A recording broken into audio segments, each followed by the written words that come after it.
মানিকগঞ্জে ম্যাক্স গ্রুপের কারখানা পরিদর্শন করেছেন ঢাকায় নিযুক্ত আলজেরিয়ার রাষ্ট্রদূত ডক্টর আব্দেল ওয়াহাব সাইদানি। এ সময় আন্তর্জাতিক মানের শিল্পপণ্য এবং উৎপাদন সক্ষমতা দেখে মুগ্ধতার কথা জানান তিনি। সন্তোষ প্রকাশ করেন স্টেইনলেস স্টিল খাতে ম্যাক্স গ্রুপের ভূমিকায়। বাংলাদেশে উৎপাদিত পণ্যের মাধ্যমে আলজেরিয়ার বাজার সম্প্রসারণের আগ্রহের কথাও জানান দেশটির রাষ্ট্রদূত। নগদ নিয়ে এলো হার না মানা হার অফার। সর্বনিম্ন 10,000 টাকা রেমিটেন্স নগদে পাঠালে থাকছে স্বর্ণের হার জেতার সুযোগ। They visited to explore and to discover all opportunities of cooperation between this huge Max Group and Algerian companies.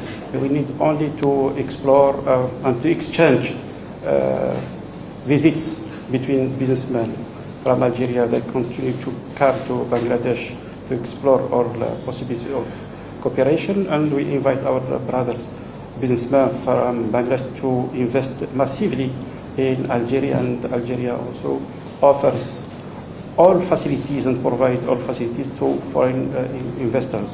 যে আমাদের অনেক প্রোডাক্ট ওনাদের দেশে যেতে পারে, আবার ওনাদের দেশ থেকেও আমরা কিছু base petroleum product base oil আমরা লুব্রিকেন্ট তৈরি করি, আমরা বেজ অয়েল ওনাদের দেশ থেকে আনতে পারবো। এই বাইলেটারাল যে একটা ট্রেডের একটা অপরচুনিটি, সেটার দ্বার খুলেছে। এক্সপোর্টের প্রতি সরকারের অবশ্যই স্পেশাল অ্যাটেনশন দিতে হবে।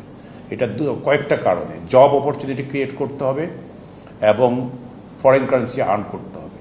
এই বেকার অর্থ যে বাড়তেছে এটা কমাতে হবে প্রচুর এক্সপোর্ট এনকারেজমেন্ট মাধ্যমে। দেশের কোথাও ইম্পোর্ট সাবস্টিটিউট করবে, বিদেশে এক্সপোর্ট করতে হবে প্রচুর।